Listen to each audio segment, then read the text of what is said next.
All right, this episode of the podcast is brought to you by 7-Figure Prospecting Bootcamp.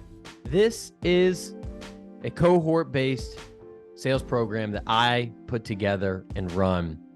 Most people right now, salespeople, SDRs, founders, AEs, sales leaders, are struggling to hit their pipeline goals.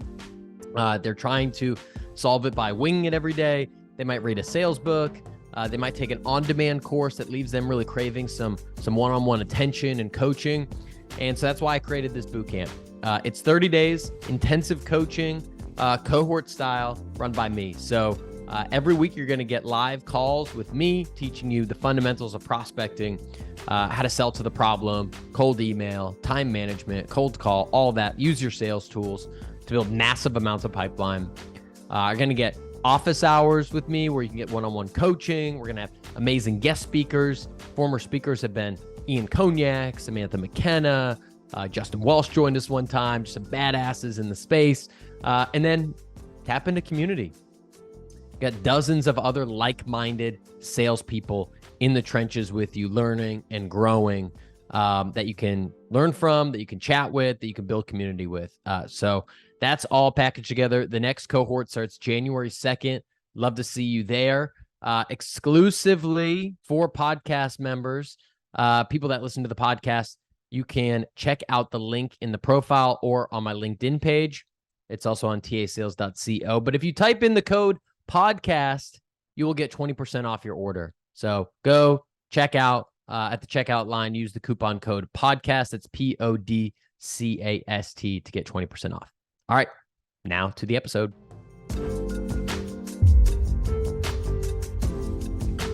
Thanks for joining me today. This is one of the first few episodes I'm doing for my friend Tom as a guest host for the Millennial Sales Podcast. And I'm here today with a good friend of mine, one of those like LinkedIn connections, become friends. And next thing you know, you find yourself like, how did we meet again? And right. Yeah, we'll get into that. But Brandon, I'll just say this. You're someone that I have admired from afar. Your content has shown me that there's multiple ways to reach people and to connect with your audience. And so I'd love for you to just start by telling us a little bit about yourself, who you are, and then we can get into how we met. Yeah, I appreciate that. I'm Brandon. I'm a account executive over at a company called Matheson, which is what we aim to do is help HR teams be able to measure their diversity, equity, inclusion efforts. And we do that with quantitative data. So that's a little bit about what I do at work. A couple fun facts about me is I studied abroad in Costa Rica in Spanish. I skydived in Washington, and I recently went international in Europe for the first time in Italy with my girlfriend this past summer. So love to travel, love to try new things. I love to hear it, man. You're inspiring me. I don't know if my girlfriend can hear that or not, because now I'm gonna need to take giving her some ideas. Yeah, I'm gonna have to think of some plans now. So, all right, going back to it, I had mentioned how I admired you from afar, but I do remember, generally speaking, there was a post that you made. Can't remember the exact one, but it was not the first one I had seen of yours. You'd started coming up, and you had at that time you were working at Sendoso, and so you had this like orange background in your profile picture, and I just kept seeing this orange profile picture, And I'm like, yeah. Who is this guy? He keeps showing up in my feed, and then I decided to start commenting on one of your posts, and this comment got longer and longer and longer, and I'm like, damn, this post must have been fire. So instead of just posting the comment, I ended up posting my comment as a post, as a response to yours. And then I finally, I met my idol. I gave you the DM, and it was like, hey man, I admired your work from afar. Let's talk. Let's sit down and talk and see where this conversation goes. And did it go? We obviously ended up connecting, but one of the first things I want to talk about is what we built together and how we as individuals came to need that, resource, and then how we obviously created it for other people. Do you want to tell them about that resource? Yeah. So Yeah, and thanks for kind of highlighting what how we were able to connect organically through, just being popped up on your feed. And so we were talking, and even my background getting into sales tech was, I would say, somewhat lucky. I was able to do a boot camp, and they really helped me, partner with different organizations to get interviews. And so, I guess the rest was up to me as far as doing well in the interviews, but even they helped me prep with that. So I just knew that not everyone was, one, aware of those type of resources as far as boot camps and stuff like that. And then two, didn't know, I guess, the right approaches when it comes to going inside of an interview. Uh, nerves, and also not honestly knowing some of the skills. Like, I think a lot of people come in and they want to regurgitate their resume because that's like what's comfortable, is being able to share some of the things that you were able to accomplish. But looking at it from a hiring manager's perspective, you really have a finite amount of time, more or less. Like, I mean, it's a usually 30-minute interview, so really you have like 5 minutes to showcase like how you're meaningfully different than all the other candidates, because you got to assume that everyone has like similar resumes. So yeah, me and you were talking, and we wanted just to showcase, like, not only from like a tactical standpoint, like approaching interviews, but also from a confidence level. And I know one of your taglines is choose confidence today. And that's something that really resonated with me, because confidence is honestly half the battle. And from my perspective, you gain more confidence the more prepared you are coming in. So we decided to do this carousel, and basically, like, a couple of tips and tricks going into an interview, and how to like be more confident in going into that interview. And I think it really resonated with a lot of people. I know you received DMs afterwards. I did too. And, it was very engaging carousel. Uh, and it really showed me that there's still a really big gap in how people and how candidates approach interviews. So I think it was really awesome to see how impactful it was, and how we were really, aiming to help a lot of people get jobs.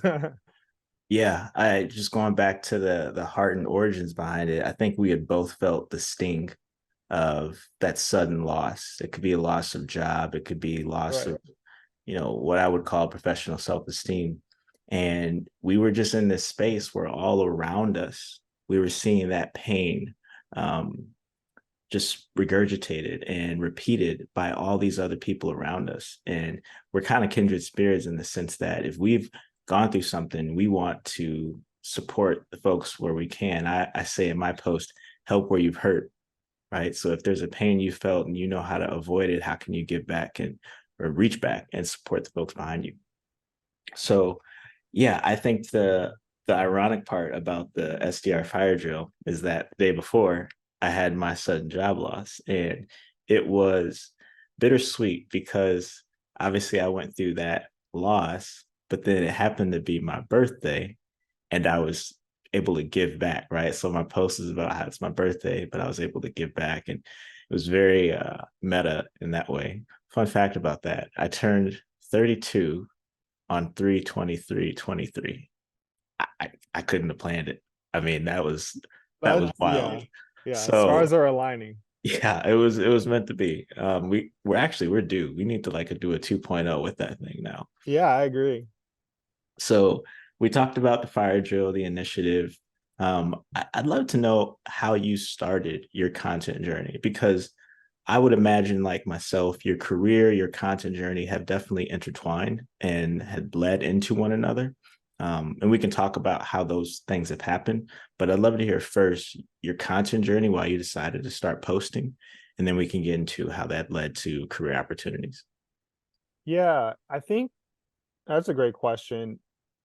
With when I was at Sendoso, and the primary the first initial reason was like I had no idea what the hell I was doing. And honestly, I was looking at it kind of from a selfish standpoint of, oh, let's see if this drives leads. Because I had my buyer persona was marketing and salespeople. And, that's a huge amount of people that are on LinkedIn. So my content initially was pretty trash.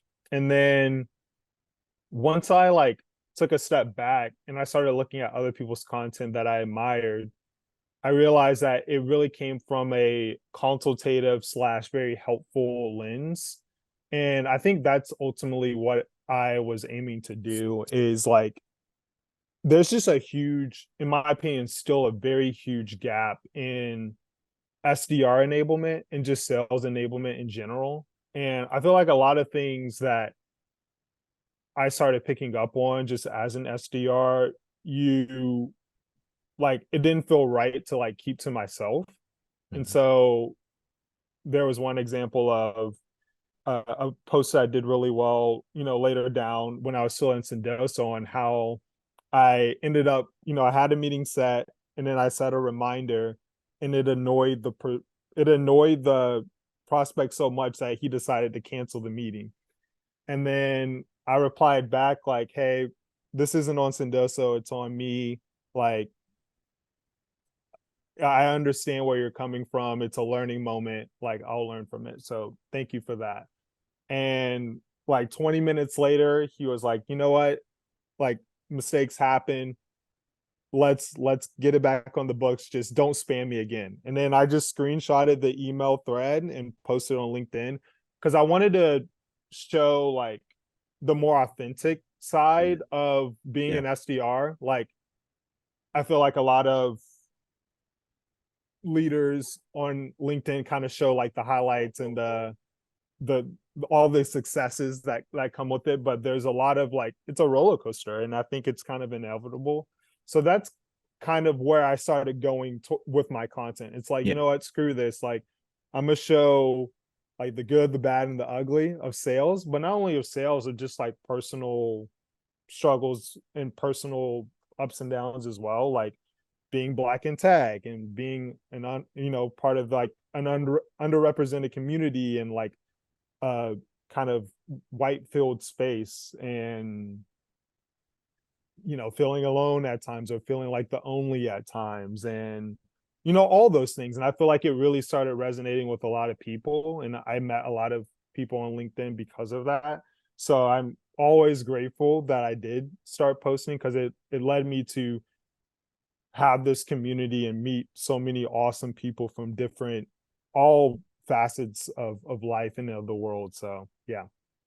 That's right. And there's so many things to touch on about, the things you mentioned. We'll go down some of those threads. But first, I want to say for those that might be new to the sales game, buyer personas, to put it very simply, Brandon was selling to sellers. It was very meta, but it's one of the coolest opportunities because the sort of days in, days out, the rhythms of your audience, and then to be able to find them so readily on LinkedIn, it really becomes this sort of symbiotic sort of perspective. And we'll talk about why content is important, but you touched on a couple things that I feel are worth really sitting with. The first, and this is, I'm so glad you mentioned it, is your authenticity.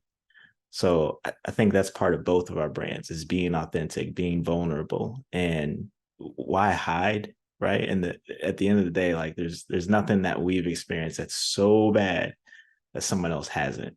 And so I think we inspire and encourage other people with that vulnerability. But I would love for you to just go a layer deeper on that. What allowed you to have that confidence to post the vulnerability and the flaws and the failures? Because it's not something you see every day on LinkedIn. Yeah, no, that's a great question. I think, well, one, seeing uh there's a popular um LinkedIn figure, Zoe Hartsfield, that I'm sure you're familiar with. Mm-hmm. And even before I started posting, I noticed just how raw and very vulnerable and transparent she was, Right. just about personal struggles that she dealt with, how that relates to, her jobs and in her work life. And I feel like it just really resonated with me, because like you said, not everyone's that vulnerable, like on social media, and especially in kind of like the professional network setting of LinkedIn. So I think she was one of the first that I was just like, huh, like she's kind of making it an okay space to be vulnerable. But then also, I always think about, like, a little background about me. In high school, I was in the part of the Black History Brain Bowl. So I learned a lot about Black history, even more so than, the typical things that you would learn in high school. And so I knew a lot about just people that I never met and that I feel like were, extreme role models to me. Um, Maya Angelou, Richard Wright, Malcolm X, and I just always thought about like the trials and tribulations they had with discrimination, with racism, and they were still giving public speeches, in front of thousands of people, and still willing to risk their lives. And some ultimately did, unfortunately, get their lives taken away for the greater good. So it kind of like what you mentioned before, like about nothing that I've experienced personally is nothing that, somewhere out there in the LinkedIn universe, someone else has an experience.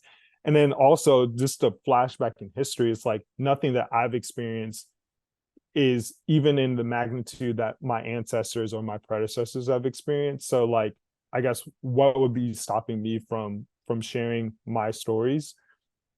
So I think looking at it in both lens, one, seeing on my feed like a lot of vulnerability from different people, and then two, kind of like retracing my history as well, I think kind of inspired me to share stories that I feel like would resonate with different folks, especially underrepresented communities.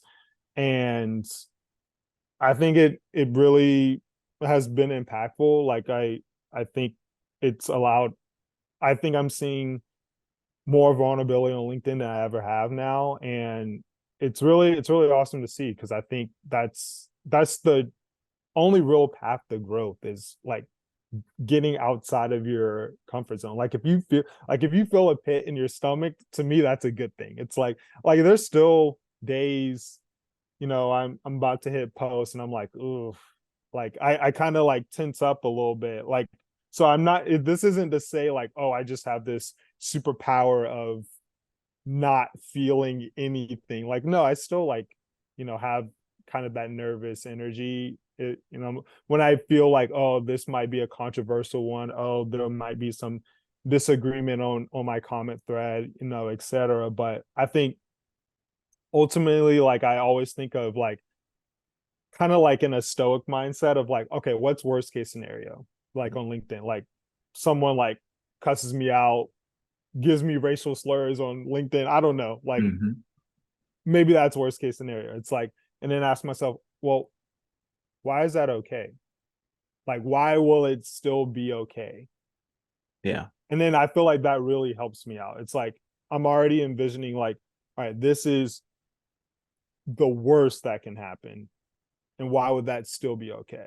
Like, That's right. why would I, still be okay? Like, yeah, maybe in the moment it would be emotionally challenging, but kind of looking at the big picture is helpful too.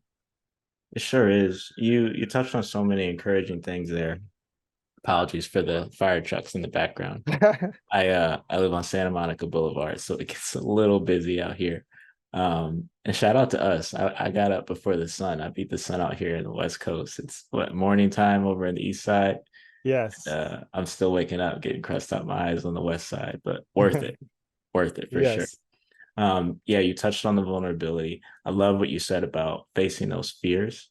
What is the worst that could happen? And when we really stop and think about what is the worst that could happen, 9 times out of 10, it's someone saying something mean about us. especially if you're a content creator on the internet. It's someone saying something mean about us.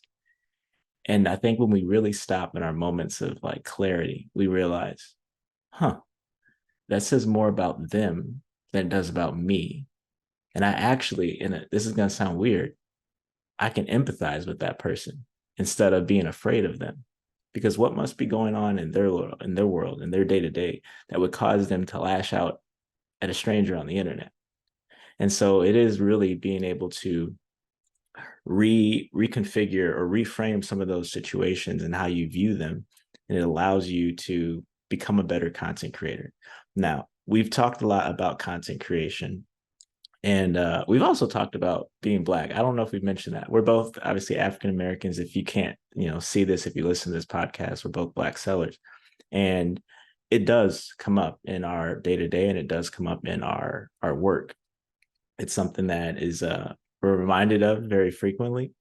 But we've kind of woven that through a lot of different things today.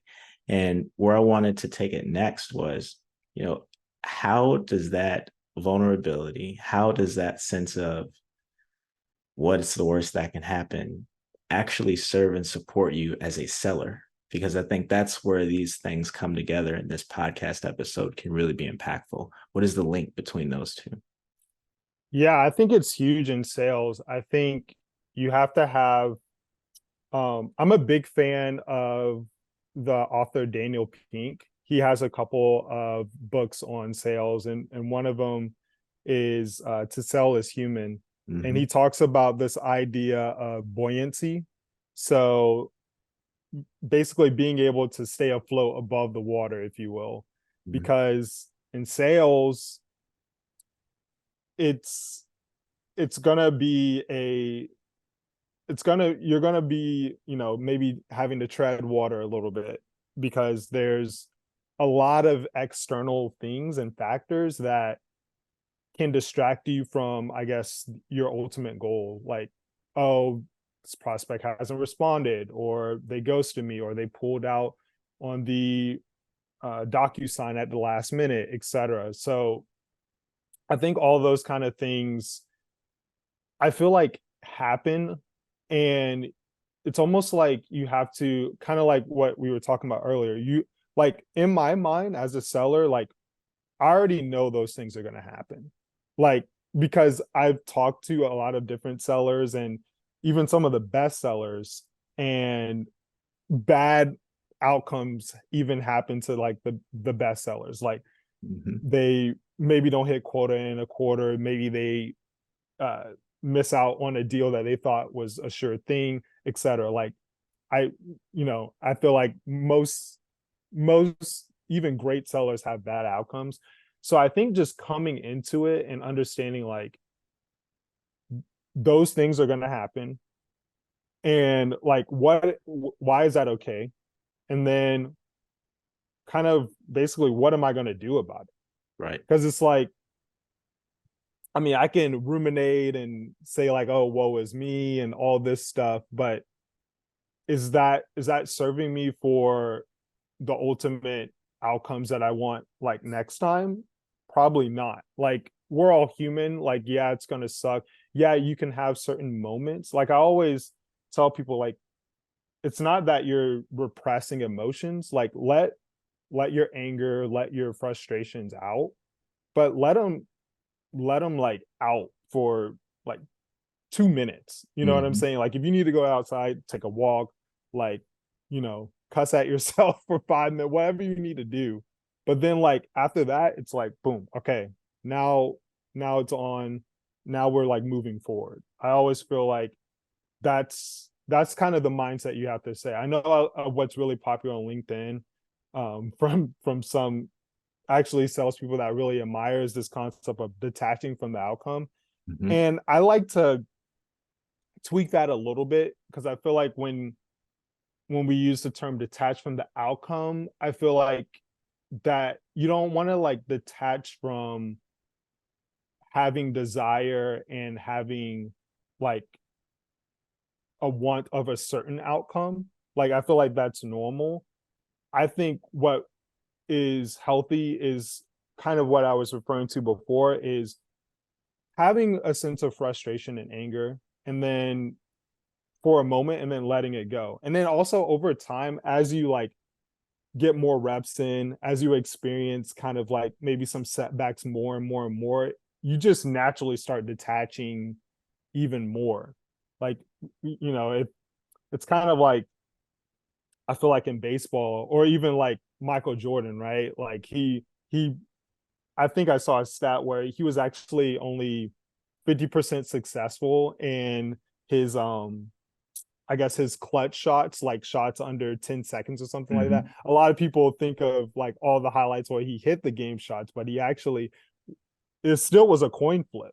Yeah. Right. So with that, it's like there's going to be some setbacks, and you shouldn't necessarily like detach from it. But I think the more reps you get, the more you see like, oh, okay, like I missed that. That's why Jordan was always ready for the next moment, because he could detach from like missing the shot, and he didn't shy away from that chance the next time. And I feel like that's the same approach you should have in sales. It's like you should always be ready for the next opportunity, because that will be the one where that could be the next one where you're able to close that deal, you're able to set that meeting. So that's how I think about it.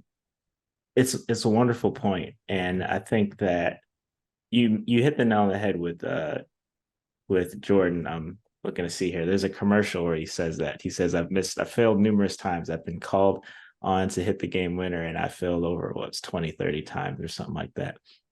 But it's so interesting because everyone's going to have failure. All the greats have failure. I'm looking to see Jordan missed all those shots, right? Even Drake had nothing was the same. So we all have our. I'm just kidding. Big Drake fan. Nothing was the same. I was like, whoa, man, that to me is a part of his nothing classic was the same. discography. He's one of the greats, actually. I'm a big fan. We're gonna put that in the poll. Now Scorpion, that's another topic for discussion. Scorpion is actually probably the worst one. Big Views fan. I know Take Care is a lot of popularity too. That's for another podcast. Yeah, we can get to the next episode. So we touched on a lot of different things. I do think that this podcast episode can be beneficial for young sellers or people who want to get into tech. And so they've heard a lot about us talking about content and posting. We've talked about confidence. You put my mantra out there, choose confidence today. I'm such a nerd. I get my journals engraved with it. I go to Moleskine and get Hey man, it's time to get it trademarked. Yeah, I gotta work on that. One thing at a time though. Finish this episode. Sure, for sure. So you've hit on a number of things, but I guess the point where I think you could be really helpful is, why should someone even consider sales? It doesn't seem inviting on the surface. You're gonna call strangers and convince them to give you money. Like that doesn't even make sense, right? But it does. There's a career out of it. So why should someone consider that? Yeah, well, I think the easier question or to answer is, I guess, why shouldn't you do sales?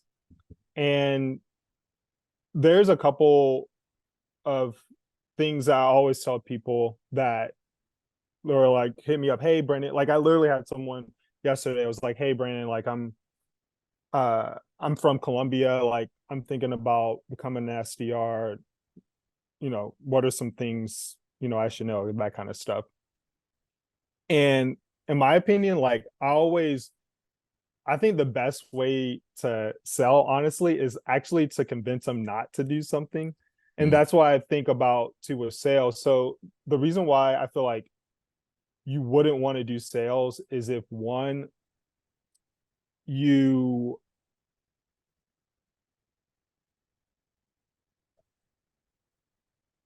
not willing, you don't have a growth mindset, basically. If you have a fixed mindset on certain outcomes, like,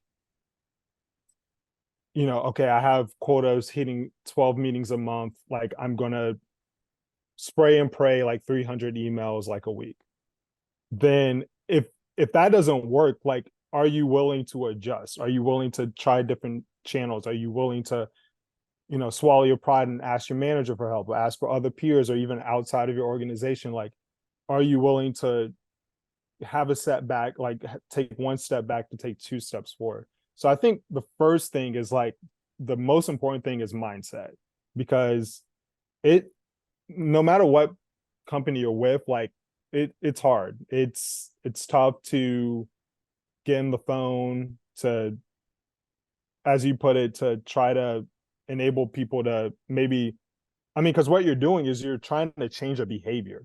Yeah, that's true. And so a lot of it honestly is like behavior psychology and buyer psychology. You're trying to like change someone's mindset of like what they're doing right now, which is not the easiest thing to do, especially when there's multiple stakeholders involved. It's usually not just one person. So I think you have to, like, if you don't have a growth mindset, and honestly, that's also not shade, by the way. Like, it's not like saying like, oh, because like some people are really good at repetitive type of work and where they know what they need to do to get a certain outcome, and it's not very volatile. Like, if that's like you, then sales is probably not for you, because sales is very volatile. There's a lot of variables. So you have to have kind of like an even kill mindset. So with that, now, why would you want to do sales? Well, one, there's just a ton of growth potential. Like, you can, for example, in my personal, I guess, career, I started as an SDR in September of 2021. Fast forward 2 years later, now I am now a senior account executive. So, you can grow substantially fast, and you can get money substantially quickly. So I think that's without having any type of background in sales, or without even, I didn't have a background in sales. I didn't go to school for sales. So if you're looking for something where, one, you don't need certifications or a degree, any type of background, and then two, you want to be able to grow really fast, like in revenue potential and also just in tier levels, I don't know many other careers where you can do it as quickly than sales. I really don't. Like, without having to have a degree or certification, without having to go back to school, you don't need an MBA. You don't need like any certifications, really. Like, you just have to like have like you have to have a growth mindset. So yeah, it's there for the taking. Like, I think, and the other thing too is, if you're underrepresented like group, if you're a woman, if you're Black, Hispanic, if you're gay, lesbian, etc., don't have fear for like lack of visibility in like representation in tech. Like, I felt that too. Just, there is resources out there, and feel free to hit me up too on LinkedIn, but I don't want that to be a deterrent either, because I feel like that's kind of some sentiments as well, like in tech and in sales. It's like, oh, this is like a white man's world, you know what I'm saying? This isn't my world. So I empathize with that. I definitely understand that. And you just have to, for lack of a better word, you have to start playing their game. You have to start playing tech's game. And there's ways to do that, but we can get to that later. But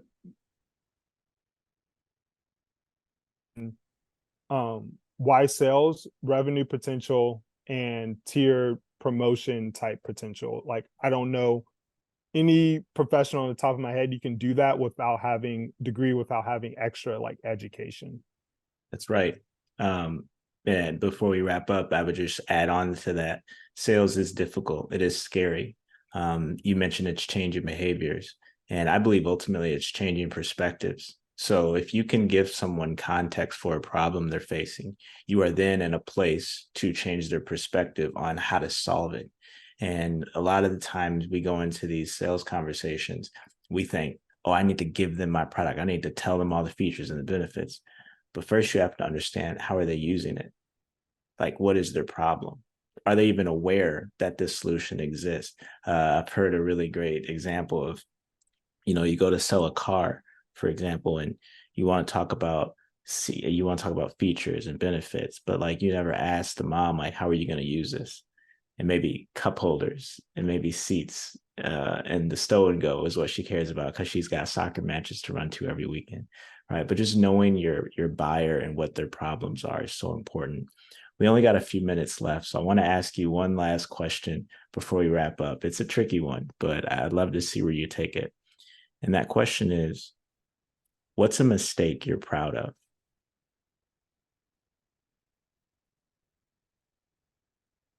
Man, that is a tricky one. Usually Mistake the that longer I'm the proud of. silence, the longer the silence, the better the answer. Yeah, honestly, a mistake that I'm proud of is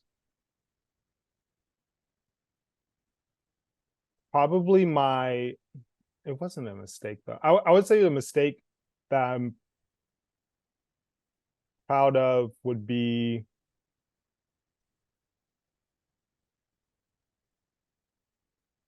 I guess it was outside of my control, so I don't know how much of a mistake it was, but being rifted twice this year, I I'm proud in the sense that I feel like everything within my control I was able to do with those organizations. And it also helped me understand just tech business. Like, I feel like a lot, and the disclaimer here is I understand my privilege as far as I am not married, I don't have kids. So really I only have to support myself. And I also have like a lot of savings and stuff like that. But I would say I learned in tech that you have to like move forward really quickly no matter what, whether it's a good thing that happened or a bad thing that happened. You have to like quickly like celebrate your wins quickly, and also celebrate, or not celebrate, but understand your losses quickly too. So I think that's something that I'm proud of. I think I'm proud of it. I'm proud of how I responded to it. I Yeah. guess responded to the mistakes. I don't know if you want to call them business mistakes that happen to affect me, but um that's deemed for interpretation. So that's Yeah. what I would say. That's that question, is the aim there is to foster that sense of self-reflection. Mhm. We only have a couple minutes here, so I want to give you the stage to plug anything that you've got going on, any future projects, and let people know how they can connect with you. So take a couple minutes to take us out, Brandon. Yeah. Follow me on LinkedIn. I, typically share a lot of, personal stories, sales tips, a lot of interview and hiring tips, and just overall business related things. And then a lot of it sometimes is miscellaneous too. Matheson, we are a smaller startup. We, for any, DI leaders, HR leaders, talent acquisition leaders, uh, please, let us know how we can help you, or how we might help. That is, we, recently launched some products that we think we've gotten really good feedback on from that community, and we're really excited to help a lot of HR teams, and honestly a lot of employees, um, because of this tool. So, and I give a shout out to Blake himself. I mean, he recently launched, correct me if I'm wrong, Story Selling. Mm-hmm. And I took a peek at it myself. It's very resourceful. I think, like we mentioned in the top of the podcast, there's a lot of misconceptions when it comes to interviews. And I think it really can determine if you go to that next stage or not, and if you get offers or not. And the more offers you can get, the more leverage you have for negotiation. That's it. So please check out Story Selling. It's a really good resource. I appreciate the plug. I promise I didn't ask Brandon to do that, but He did not. story selling, the interview course, we call it STICK for short, and it is something I invest a lot of time in. But I gotta say, it is something I invested time in because of people like you, Brandon. Your vulnerability, your confidence has been inspiring to me. That's why I'm grateful to be here this morning, and the sun is finally up on the West Coast. But like I said, worth it. So that being said, man, I just want to thank you for your time. This has really been great. And we'll catch you next time on the Millennial Sales Podcast. Yes, let's go. Thanks, Blake. Thank you, Brandon.